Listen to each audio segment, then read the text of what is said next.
Et c'est parti pour la petite story time. Ok, j'ai 20 minutes avant d'aller faire terminer mon soin, retirer mon masque. Alors, j'ai pris des notes parce que je veux vraiment être la plus complète possible dans cette petite story time. Complète. Alors, la petite story time, c'est une façon d'illustrer et d'expliquer, comme je viens de le dire, à quoi est associé l'œil de la convoitise et ce que représente l'œil de la convoitise. Il est illustré à travers des exemples concrets que j'ai vécus. Et ces exemples concrets que j'ai vécus m'ont permis d'avoir cette vision, d'avoir cet œil pour pouvoir décrypter des phrases, des comportements de gens, donc de prédateurs, et ainsi prévenir des comportements. Donc du coup, je vais être amenée à faire des révélations que je n'ai jamais faites. Et en fait, en vérité, je les ai jamais faites parce que je veux pas faire du mal aux gens. Mais en fait, en vérité, j'en ai rien à foutre aujourd'hui parce que est-ce que ces gens m'ont épargné? Non. Et la situation dans laquelle je suis aujourd'hui, ces gens en ont... en fait, c'est ça la prédation. C'est que la prédation aura toujours ce comportement d'agir dans l'ombre parce qu'ils savent que si ces gens agissaient intentionnellement de manière visible, on verrait clairement ce qu'ils sont. Et comme ce mantra que je me suis répété tout au long de mon adolescence, qui était fait l'inverse de ce qu'ils font et soit l'inverse de ce qu'ils sont. On va continuer sur cette lancée et c'est la raison pour laquelle on ne va rien cacher. Mon intention, elle est là. Mon intention, finalement, c'est de retirer ces poids que j'ai portés tout au long de ma vie que je n'avais pas à porter. Mon intention, elle est aussi de neutraliser, puisque ces gens finalement ne s'arrêteront jamais. Et en même temps, c'est apporter des petites précisions. Et en même temps, c'est aussi apporter des éclaircissements pour ces gens bienveillants qui ont essayé de comprendre les situations au moment où elles ont eu lieu, mais qui n'en avaient pas tous les éléments. Ça va être très clair pour certaines personnes de ce qui s'est passé, de ce qui s'en est joué. Et finalement, c'est la raison pour laquelle je vais ouvrir. Vous avez vu, j'ai mis ma tenue de prêtresse. C'est la raison pour laquelle je vais ouvrir cette séance, ouverture de séance en tant que prêtresse, avec ce mantra. Les ancêtres ont déjà prévu ce que ils ont l'intention de faire demain. C'est parti.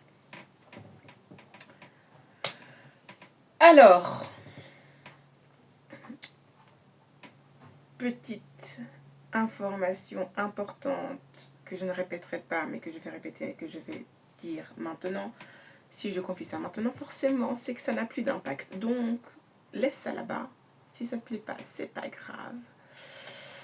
Ça ne sert à rien de rester dans ces mécanismes-là. Je suis là pour briser les mauvais cycles. Ces mauvais cycles, puisque c'est des choses que j'ai pu observer à travers 2 générations, pour certaines 3 générations. Donc, à partir du moment où un cycle est répété après 3 générations, on n'est plus dans un cadre de sociopathie. Parce que certaines choses font plus référence à de la sociopathie. Mais à partir du moment où ça atteint 3 cycles, c'est-à-dire une personne et sa descendance, donc une personne, son enfant et son petit-enfant, alors là, on n'est plus dans de la sociopathie, on est dans de la psychopathie. Donc, il sera question de certains prédateurs qui sont des psychopathes. Voilà à quoi j'ai eu affaire. Vous voyez l'affaire? Soit, on continue. Mon petit jus, ça c'est mon petit cocktail. Je vous en donne pas la recette. Je l'ai appelé John. Ah, c'est délicieux. Soit.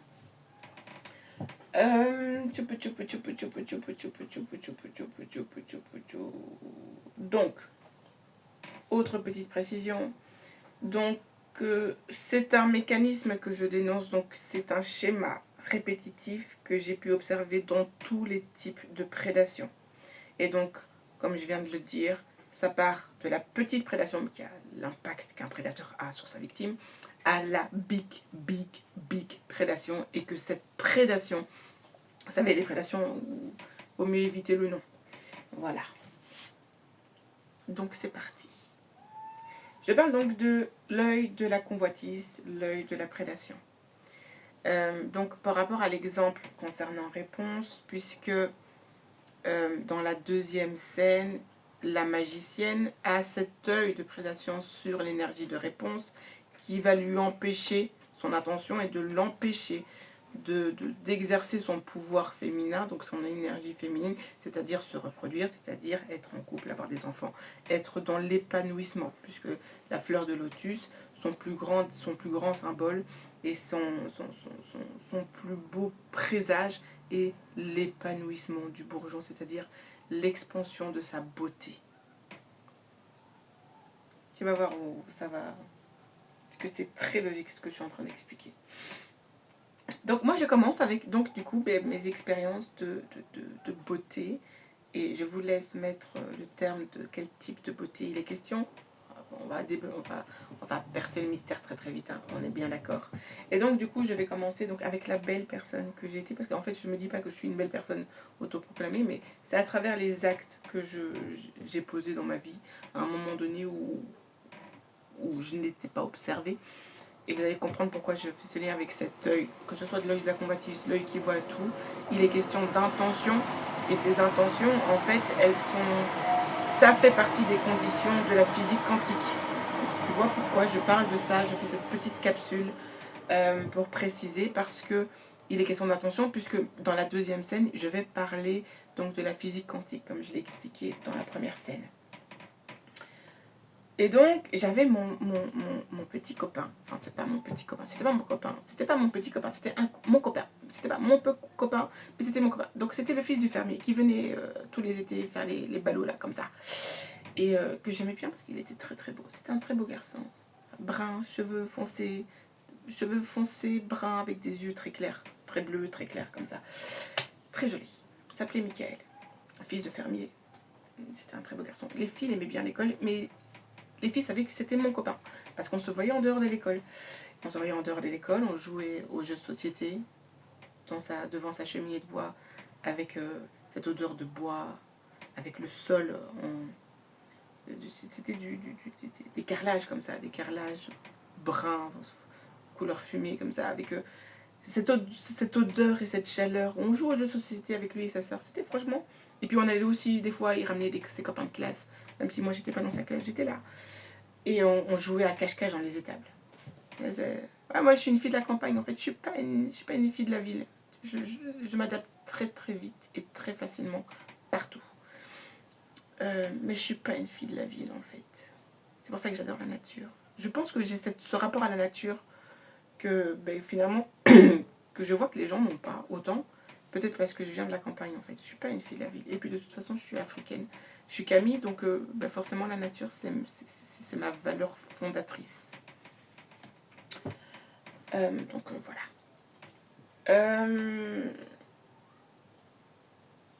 Cette énergie-là a posé problème à ma sœur adoptive. Je dirais pas son nom, on s'en fout. Mais ma sœur adoptive, qui a été un parasite dans ma vie. J'ai expliqué, elle m'a harcelée. Mais elle m'a harcelée, en fait, ça n'a pas duré 2-3 ans, ça a duré une dizaine d'années, en fait. Et je vais cibler pourquoi. Donc, première ciblage. En fait, cette chose, que j'avais un copain. J'avais 6 ans. Petite fille de 6 ans. 5 ans et demi. 6 ans. Parce qu'en fait, oui, 5 ans. Enfin, 6 ans, puisque je suis rentrée en première primaire.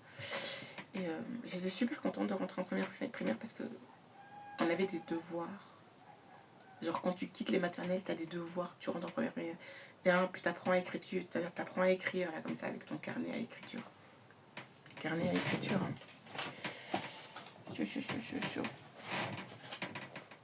Carnet à écriture. Donc, j'adorais ça. Donc, moi, j'étais super contente. Et puis, quand j'arrivais en première primaire, j'avais mon copain. Et ça a amené cette jalousie. Donc, en fait, je suis en train de poser une explication que personne n'avait captée, en fait. Personne n'avait capté ça. Parce que c'était juste ça, en fait. Bon, je continue.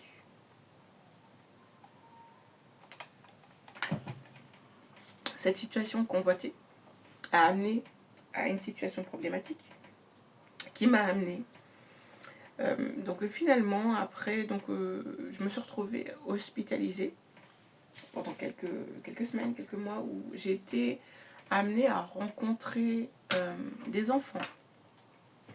J'ai été amenée à rencontrer des enfants et ça m'a bouleversée. Ça m'a vraiment, vraiment, parce que je me rappelle encore très très bien, ça m'a énormément bouleversée parce que donc l'infirmière m'avait expliqué que avec les enfants, ils étaient malades en fait, ils étaient très très faibles et ils devaient vivre dans leur lit toute la journée et donc n'avaient pas la possibilité parce qu'ils étaient justement très très faibles d'être à l'extérieur et que voilà finalement tout ce qu'ils espéraient c'était guérir et pour pouvoir être comme moi, c'est-à-dire une vraie pile électrique, un concentré d'énergie qui est tout le temps actif, super actif, hyper actif. Il fallait être cardio avec moi. Et donc, du coup, ça m'avait tellement touchée qu'en fait, j'avais demandé à l'infirmière de m'accompagner, enfin de l'accompagner le matin et le soir, parce qu'elle devait prendre leur tension et tout ça, comme dans un hôpital, service pédiatrique. Et j'accompagnais les infirmières. Et en fait, je faisais rire ces petits enfants. Et aujourd'hui, maintenant que je suis adulte et que j'étudie un peu le monde de la psychologie, les symbolismes et tout ça, je me rends compte que, en fait, le rire est un des meilleurs médicaments, en fait, de guérison. Enfin, c'est pas le médicament, hein, mais genre, c'est un super complément médical pour les guérisons et les convalescences. J'ai fait ça sans le savoir. Petite fille, paf. Finalement, je suis bien une mugenga, chaton. Et donc voilà, les infirmières avaient trouvé ça extrêmement bienveillant. Du coup, j'avais reçu, j'avais reçu toutes les grâces des infirmières. Et donc, du coup, ma sœur voit ça. Parce qu'elle était accompagnée et elle m'a... Et du coup, moi, j'ai pas compris, en fait, à l'époque, parce que je me dis, attends, elle voit ça, cette influence que j'ai sur les infirmières. Et moi, c'est pas calculé. C'est un truc où moi, j'ai la mission de protéger la vie. Donc, je vois des enfants qui sont malades, qui peuvent pas sortir de leur lit et qui risquent de mourir. Donc, forcément, je veux participer. Je veux participer à ce qu'ils retrouvent la santé.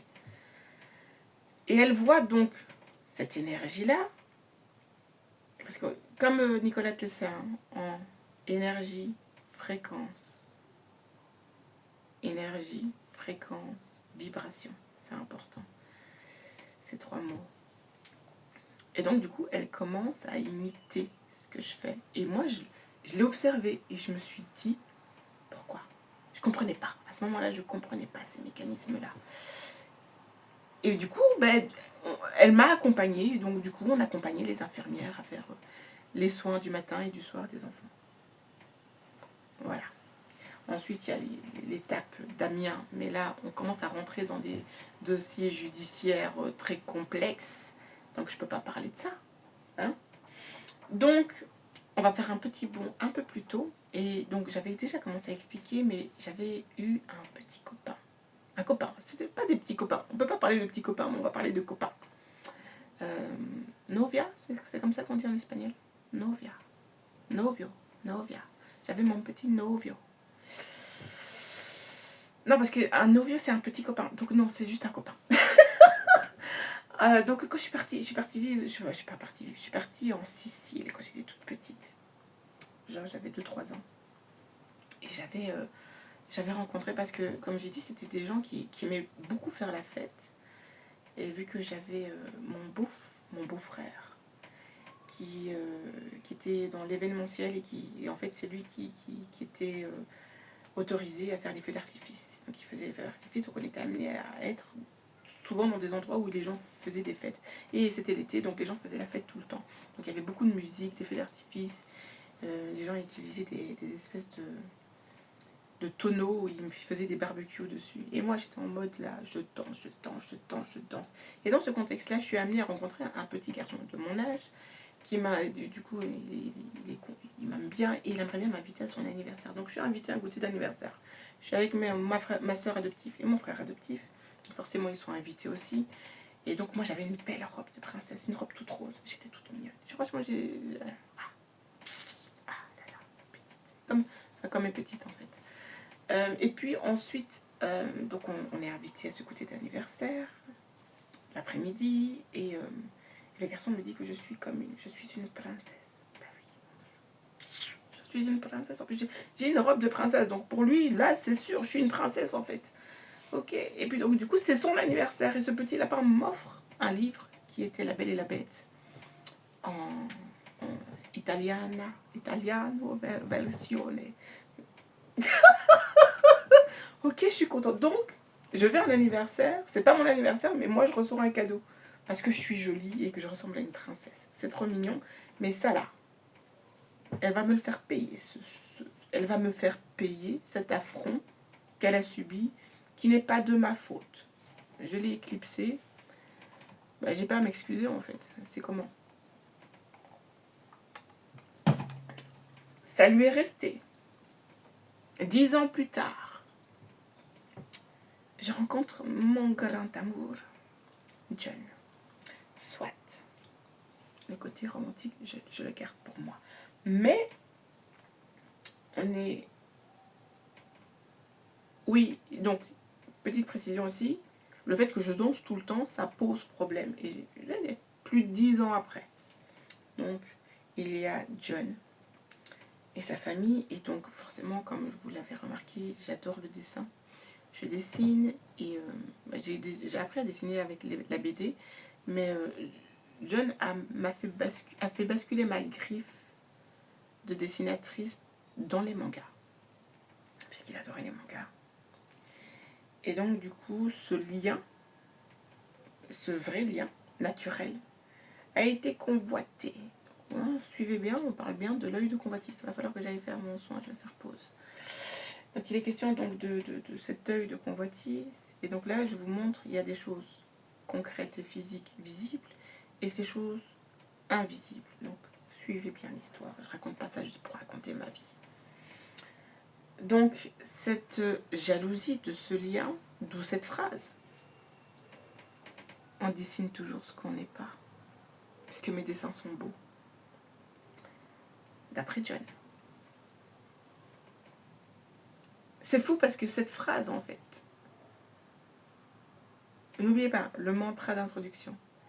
Cette phrase m'a permis de comprendre et de déchiffrer les codes, couleurs et codes, formes des mangas. Truc de fou. Finalement, elle m'a été utile, cette phrase. Même si dans un premier temps de ma vie, elle m'a énormément porté préjudice.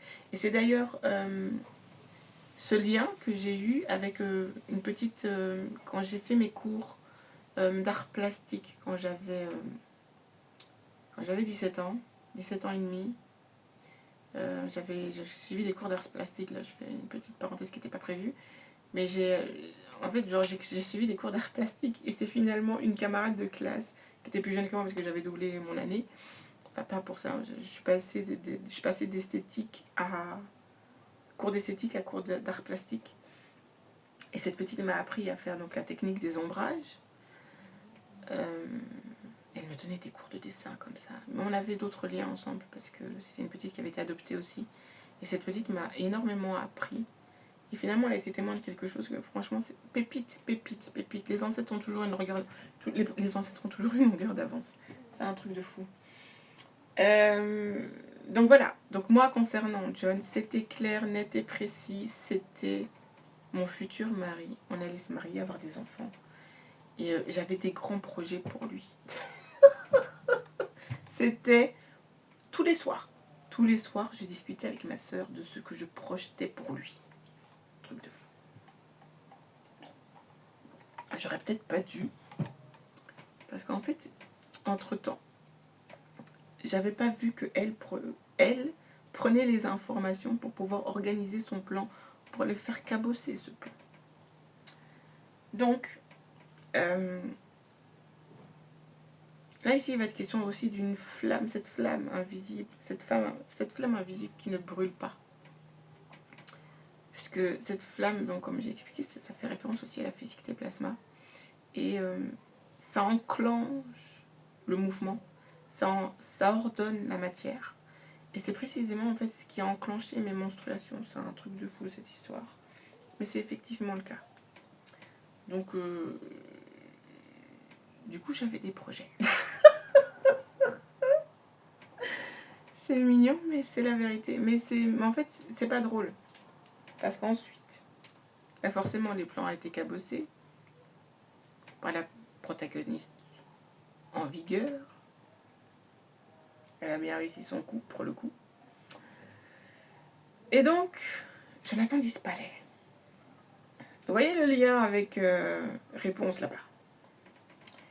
Et je suis amenée, moi, à me retrouver dans une situation, en plus j'ai le même âge que Réponse, c'est un truc de fou, à être enfermée dans cette tour, moi aussi. Et enfermée dans cette tour à travers différents plans. Donc il y a déjà le plan physique, matériel, où effectivement, cette jalousie qu'elle a eue pas sur le dessin, mais du coup sur la danse, puisqu'elle s'est organisée pour que ma mère adoptive m'empêche d'avoir accès à la musique. Donc elle lui a acheté des albums de musique. Et moi, finalement, j'avais pas d'album de musique, mais je pouvais avoir accès à la radio. Donc j'enregistrais mes musiques moi-même à travers la radio. Mais du coup, des fois, j'avais de l'avance sur elle, parce qu'en attendant qu'elle ait le nouvel album, moi, j'avais eu le temps d'entendre la chanson en question à la radio. Du coup, je l'avais et pas elle. Du coup, tu vois, à chaque fois, tu me mets un frein, mais la nature me débloque quelque chose d'autre. Du coup, j'ai été amenée à ne plus avoir de radio, plus de musique, et enfermée dans ma chambre. Une histoire de fou.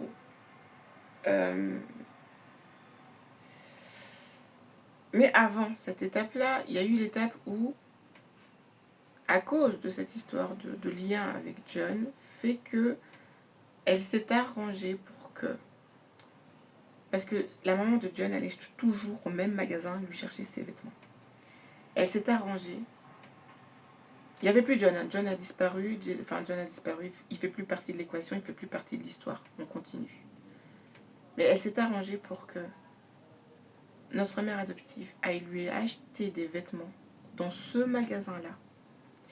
Et en même temps, ne plus me permettre d'avoir accès, de pas avoir accès aux vêtements. Donc, j'avais des locks pour aller à l'école, clairement visibles en fait, comme j'ai expliqué dans une autre story time. Et j'avais plus, je portais des laids vêtements, tu sais, en mode Cendrillon, Souillon là-bas. Des locks, vraiment des locks, mais vraiment. Et elle, des belles robes. Et c'est seulement maintenant que je prends conscience en fait du pourquoi. Parce que pendant tout un temps, sur le moment en tout cas, je ne comprenais pas l'intention qu'il y avait derrière. C'était le souvenir plus de 10 ans après qui revient. Bah oui, si toi t'as pas des belles robes, c'est que t'es pas belle.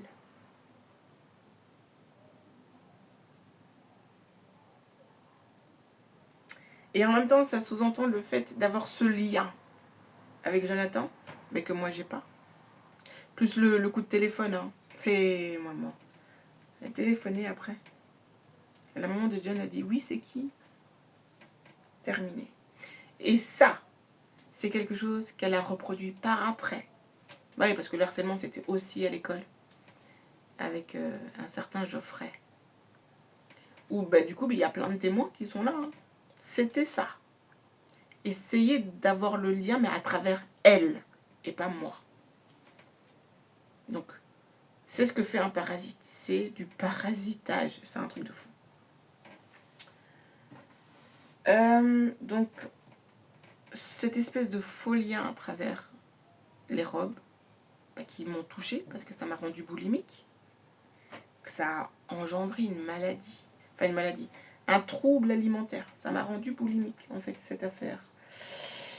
Oui, aussi parce que forcément, ma mère adoptive a justifié le fait qu'elle m'achetait pas des vêtements parce que j'étais trop grosse. Et quand t'es grosse, t'es pas belle en fait. Ça c'est le stéréotype social de beauté. Donc ça a engendré ça. Heureusement pour moi, j'en ai guéri. Heureusement que je suis une Mugenga. Mais comme je vous ai dit, la nature a toujours un plan avant. Et donc là, mon beau-père, je sais pas comment il a fait, mais il a obtenu un album de musique. C'était l'album de musique On the Six de Jennifer Lopez. Du coup, il y avait plein de chansons qui n'étaient pas encore sorties à la radio, que moi j'avais déjà. Et vu que ça, les rythmiques sont très latino, très salsa, rumba, moi j'étais dans mon comme un petit poisson dans l'eau. C'est important cet album parce que cet album a été une dinguerie. Donc il y a eu l'étape où on te supprime tout, la musique, l'accès à la radio, parce que même sans album tu sais pas. Donc l'album est arrivé. Donc non, même cet album-là du coup. J'avais plus accès à tout ça.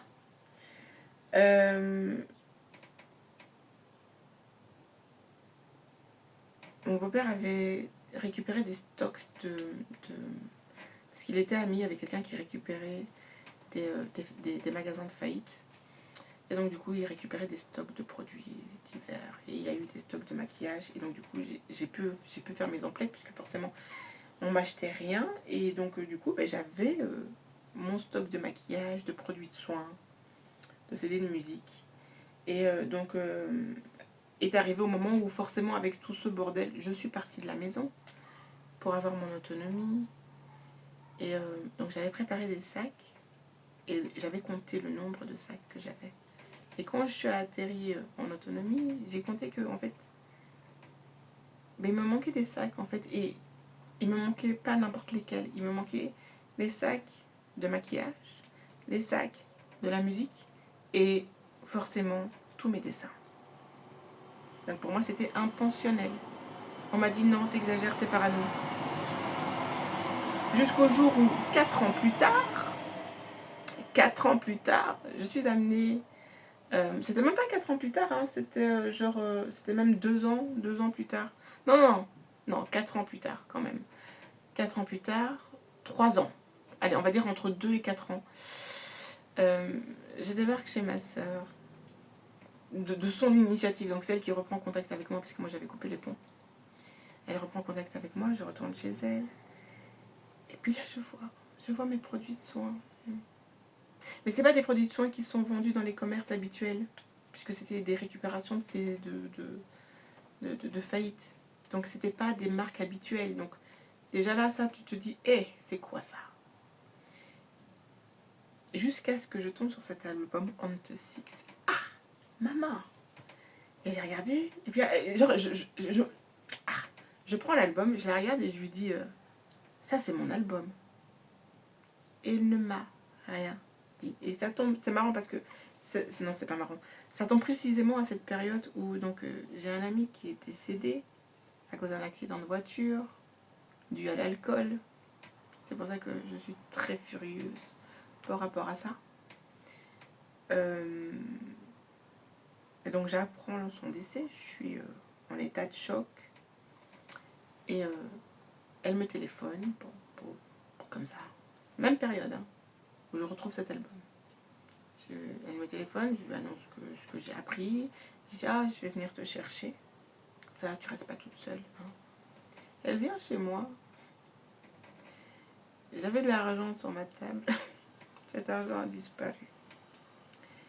Mais à ce moment-là, je ne le savais pas encore. Quelques jours après, en plus le pire, hein, c'est que genre, elle me fait en mode genre j'ai faim. Il me restait, donc j'avais cet argent sur la table, mais je savais pas encore qu'elle me les avait pris. Elle me dit j'ai faim. Elle et sa copine me disent j'ai faim. Il me restait 3,50 € sur mon compte en banque. Je dis je vais aller vous chercher à manger. Je vais leur chercher à manger sans savoir qu'elle m'avait volé mon argent là-bas. Il y avait 50 balles, chouchou, c'est comment? Soit. Quelques jours après, en tant que Mugenga, je le fais. En fait, que vous croyez pas, c'est pas mon problème. Je rêve d'Augustin. Et les symboles que j'ai vus dans ce rêve aujourd'hui, c'est une dinguerie. Et j'ai rêvé d'un nounours. J'ai rêvé d'une licorne en forme de nounours. Et j'ai jamais compris pourquoi. Et en fait, j'ai compris pourquoi. Parce que j'avais vu l'œil de ma sœur dans une fenêtre. Et cette énergie-là, forcément je suis une petite fille, donc forcément ça me trouble. Ça me fout un peu les jetons. Je comprenais pas ce que voulait dire cet œil de ma sœur. Là, maintenant, je sais ce que c'est. L'œil de la convoitise. Elle convoitait. C'était ça, le mal. Et donc, ce nounours beige, c'est ça aussi. Et je suis obligée de parler de ça parce qu'elle a fait quelque chose par après qui est encore plus grave. Donc en fait, ce qui s'est passé après, que finalement, fait partie donc du cadre du harcèlement. Donc qui dit harcèlement dit communication à beaucoup de personnes. Donc finalement, il y a beaucoup de personnes qui sont au courant. Sauf qu'ils n'étaient pas au courant de ce qui s'était passé là-bas, quand j'avais 2-3 ans. Qui était la même chose. C'est-à-dire, ce nounours, c'était quoi? Ce nounours, c'est ma sœur qui faisait des choses très étranges avec son nounours. Parce que on avait le même nounours. C'est un nounours. Moi, j'avais un beige, elle avait un gris. Et en fait, ma soeur faisait des choses très étranges avec ce nounours. Très étranges dans la catégorie S. Je vois, une fois, 2 fois, 3 fois, forcément, petite fille avec le mimétisme, qui est une construction de l'enfant, hein, de son environnement, et surtout de sa sœur, donc le lien sœur-sœur, hein, ben forcément, je reproduis je reproduis ce qu'elle fait, sans savoir ce que elle fait. Mais je sais que elle savait ce qu'elle faisait, puisque elle me voit le faire, elle va trouver notre daron, adoptif bien évidemment, et lui dit « Hé, la petite là-bas, elle fait ça. » Mais ce qu'elle précise pas, c'est qu'elle fait ça parce qu'elle m'a vu le faire. Ça, c'est l'étape qu'elle n'a pas précisée. Donc en gros, c'est toi qui me pousses à faire ça, mais tu ne le précises pas. Elle a fait la même chose quand on était adolescente, dans son cadre de harcèlement. Quand elle a appris que les garçons étaient attirés par une jeune fille noire qui avait une forte poitrine. On ne pouvait pas louper que c'était moi. Puisque j'étais harcelée, agressée, des agressions S, dont celle que j'ai expliquée dans une autre story time avec cette bibliothèque, où j'ai recroisé un de mes agresseurs 15 ans plus tard, et je lui fais la proposition à Claudine qui m'avait proposé d'aller faire un tour à la bibliothèque. Et que, étant dans une position de faiblesse, sachant que je voyais qu'il était dans une position de faiblesse, je n'avais pas l'intention d'aller avec lui ou que ce soit, que les choses soient claires, mais je voulais juste lui montrer que aujourd'hui je suis une femme, j'assume mon énergie féminine, et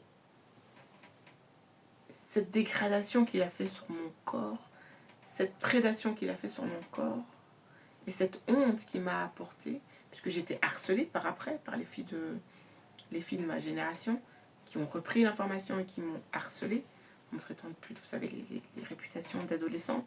Sauf que, en étant adulte, moi je comprends, et surtout en étudiant le code judiciaire, je me rends compte que ce sont des agressions S, et que vous avez repris ces agressions S, que vous avez utilisées pour me harceler. Et moi, ça, c'est des séquelles que j'ai portées, et que je porte. Non, en fait, aujourd'hui, je ne les porte plus, parce que je suis parfaitement à l'aise dans mon énergie féminine. Donc, en gros, mais ça a quand même été plus difficile pour moi de devenir une femme à travers ça que si je n'avais pas vécu ça. C'est pour ça que j'en parle. Et finalement, quand tu te rends compte, les personnes qui propagent ce type de réputation, et que tu vois la personnalité, parce que j'ai pu les observer de près, alors en fait, ça fait pitié, quoi. Ça fait pitié.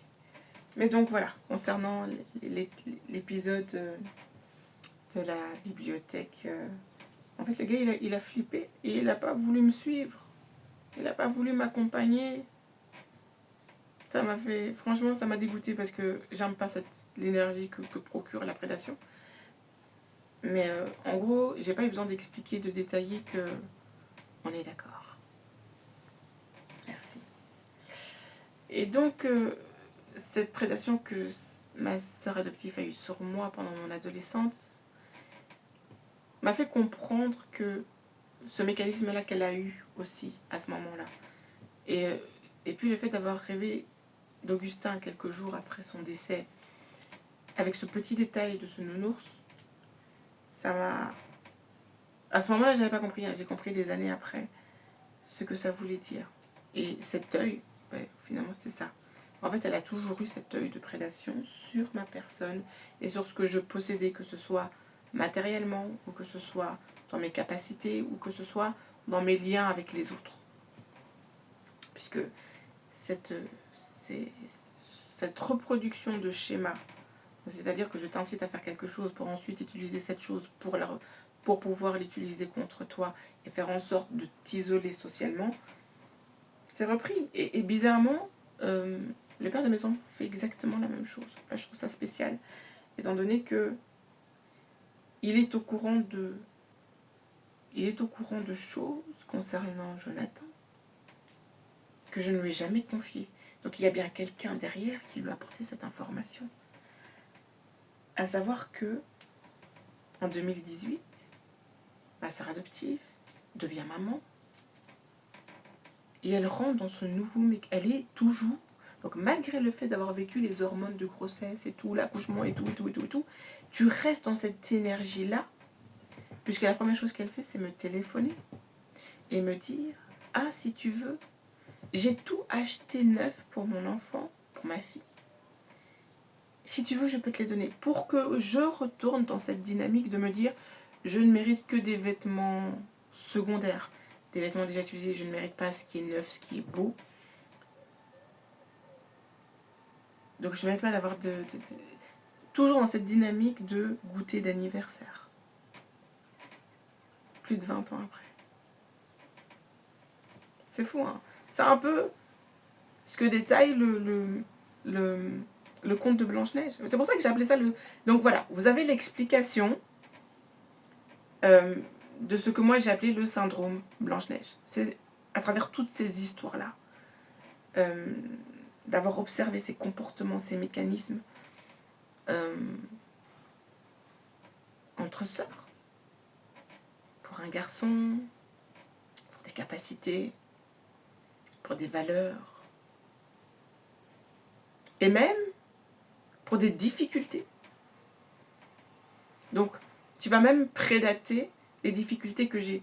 Et cette histoire avec ces robes-là, parce qu'à un moment donné,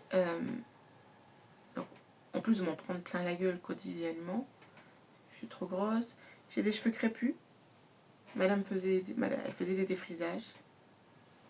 Du coup, j'ai eu ce complexe du cheveu, c'est pour ça que j'ai posté cette vidéo en fait, avec ces différentes étapes où il m'a fallu plus de 10 ans pour me désaliéner mentalement du cheveu, parce que j'ai été matraquée adolescente que des cheveux lisses, c'est des cheveux beaux. Donc, si moi j'ai les cheveux lisses, c'est que moi je suis belle. Si toi t'as les cheveux crépus, c'est que toi t'es pas belle.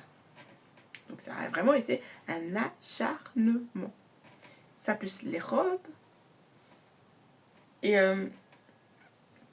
ça m'a amené à comprendre ce mécanisme de prédation qui est l'inversion. C'est-à-dire, je vais te pousser à être jalouse de moi. Et ça, finalement, c'est un problème sociétal. C'est pour ça que je divulgue ça pour l'illustrer, parce que c'est vraiment un problème sociétal.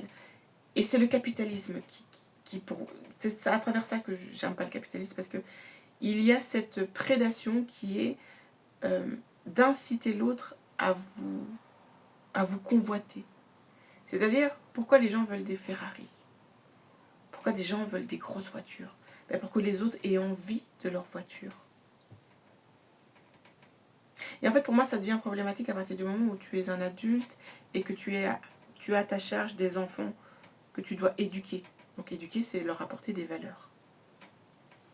Tu ne peux pas faire les deux en même temps, en fait.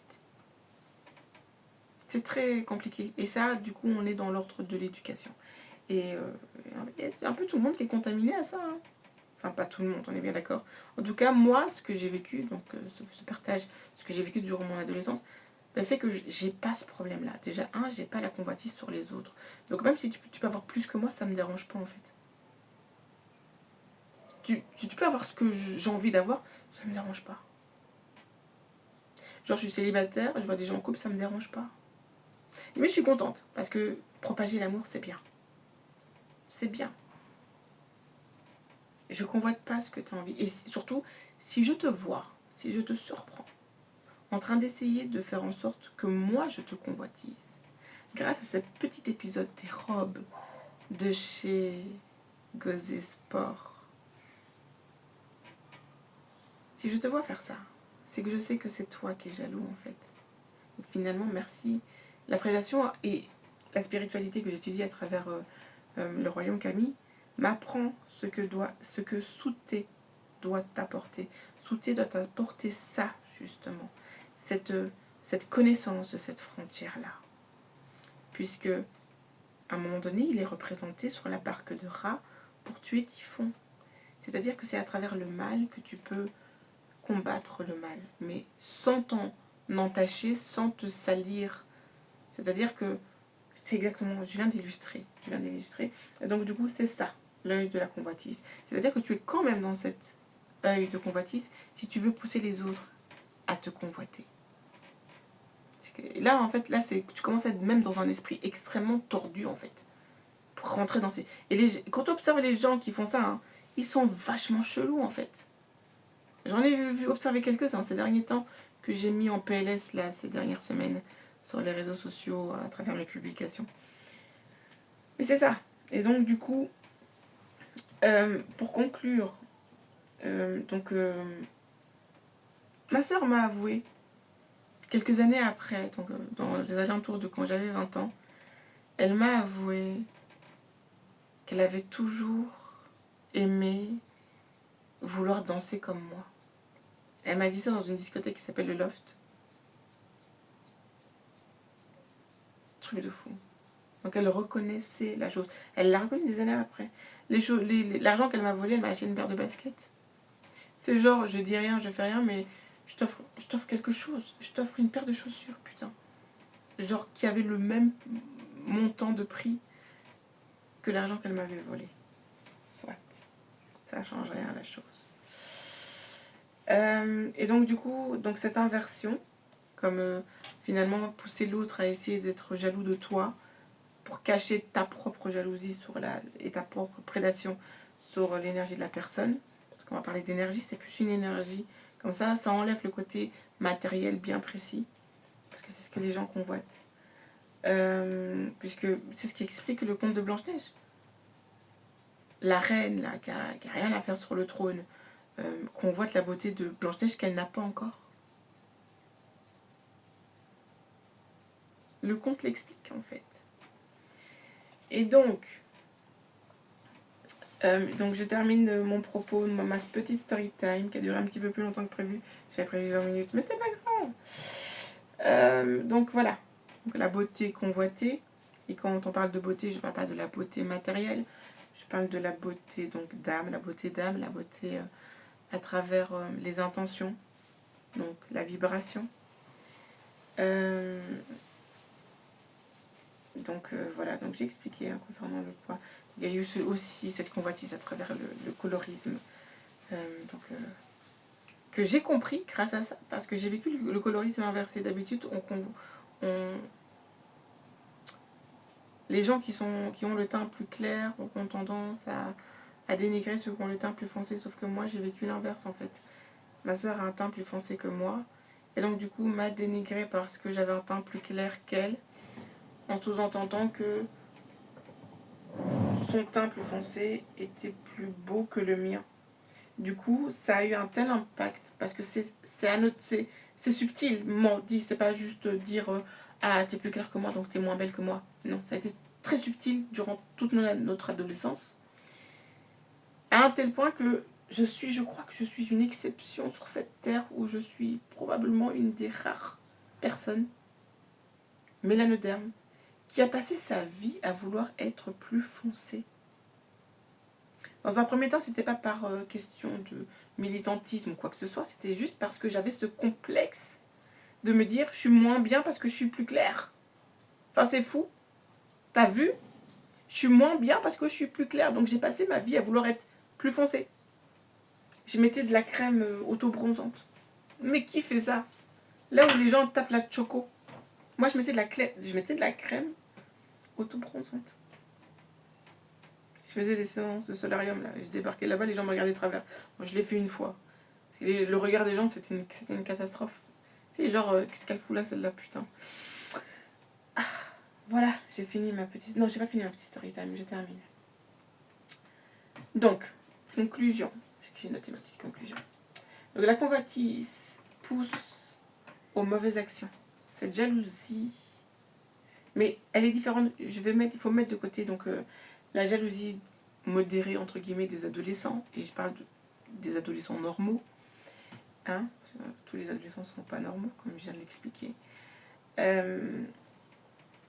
Parce que voilà, genre, t'es adolescente, t'as ton petit copain, par contre, t'as ton petit copain, et tu vois qu'il y a une fille qui tourne autour, forcément, c'est normal d'être jaloux. Maintenant, du moment que c'est modéré, hein, que ça ne prenne pas des proportions psychopathes ou sociopathes. Voilà. Et surtout, l'adolescence fait partie de l'étape de vie où ton énergie s'apparente à celle de Souté. Mais elle doit être transformée, comme la Stèle l'explique. En fait, si tu n'arrives pas à transformer ça, genre si tu as passé 20, 25, 30 et passé, c'est que c'est foutu en fait. Enfin, ne soyons pas trop pessimistes, mais enfin, il y a de fortes chances que ce soit foutu. Si tu n'as pas réussi à transformer cette énergie de Souté en énergie doucire, c'est-à-dire en puissance, c'est mort ma biche. Soit. Et donc, c'est ça que se cache derrière les 42 lois de Lama. Il y a une trame qu'il faut, et c'est ça qu'il faut comprendre derrière. Je m'en fous des gens qui font des interprétations. Oh oui, celle-là, ça veut dire ça. Non. Comme j'expliquais avec tu ne convoiteras pas la femme de ton voisin, c'est ça qu'il y a derrière. C'est-à-dire l'énergie que tu vas mettre pour pouvoir choper la femme de ton voisin. C'est ça en fait. Et là, je viens de vous donner des exemples concrets que j'ai expérimenté, donc du coup je comprends, et qui peuvent amener du coup à des anomalies. Je suis rentrée dans la boulimie. Donc pendant, allez, on va dire 10 ans, j'ai été victime de boulimie comportementale due à ce trauma. En fait, puisque l'harcèlement, il était quotidien. J'étais chez moi, j'étais harcelée. Je sortais dehors, dans le village, j'étais harcelée. J'allais à l'école, fréquente la même école, je suis harcelée. Je change d'école, elle rechange d'école, elle revient dans mon école, je suis de nouveau harcelée. Je sors dans la rue, donc les garçons me repèrent parce que genre mes seins ont commencé à pousser de manière exponentielle puisque j'ai fait jusqu'à un bonnet E. Bonnet E, là c'est plus trop le cas, mais bonnet E. Donc forcément, j'ai été repérée, j'ai été prédatée étant adolescente puisque on m'a fait des guet-apens de séquestration dans des appartements. Et au lieu de ça, ben elle utilise ça pour me harceler. Et finalement, il y a eu des témoins. Donc voilà. C'est pas anodin. Des séquestrations dans des appartements. D'accord. Bon.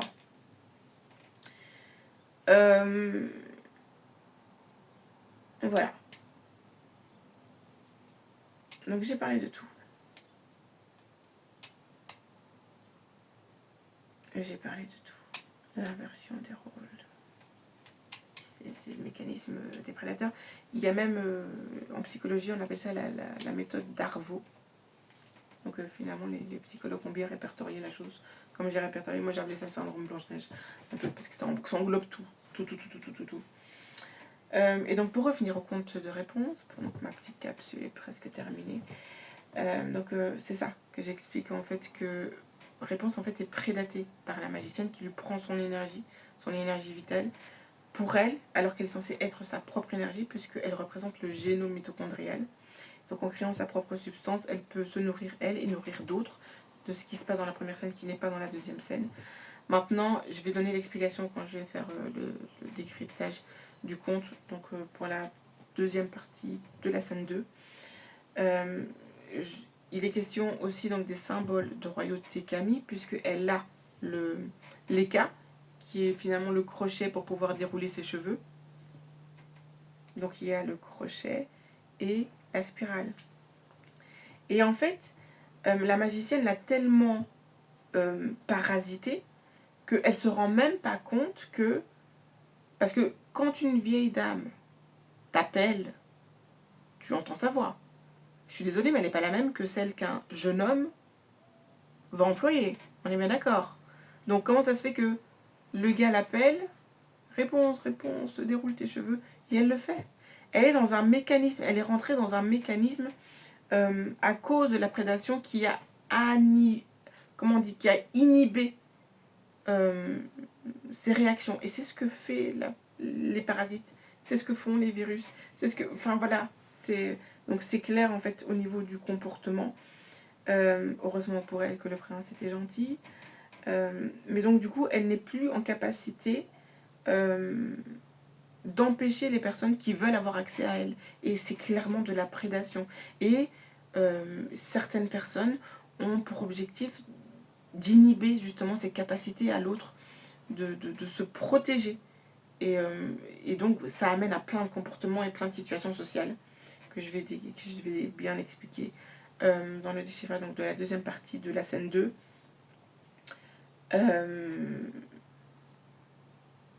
Et c'est ce qui me dérange profondément dans les Disney, c'est que en enlevant les pare-feux qu'il y a dans les symboles, ils inhibent la capacité à l'enfant d'avoir ce discernement qui lui permet de se protéger. Et c'est très problématique en fait. C'est comme un espèce de lobotomisage, et c'est aussi comme une espèce comment on appelle ça, on appelle ça en psychologie, c'est on modélise en fait le cerveau de l'individu. En fait, un peu comme dans le conte de la grenouille et la poule, en fait. C'est que il y a ces ouvertures provoquées pour créer de l'insécurité et de l'instabilité. Et ça, c'est de la prédation et de l'agression. Je finirai sur celle-ci. Et on passe au déchiffrage des comptes. Mais d'abord, j'ai terminé ma toilette. Ankh, Oja, Sénène.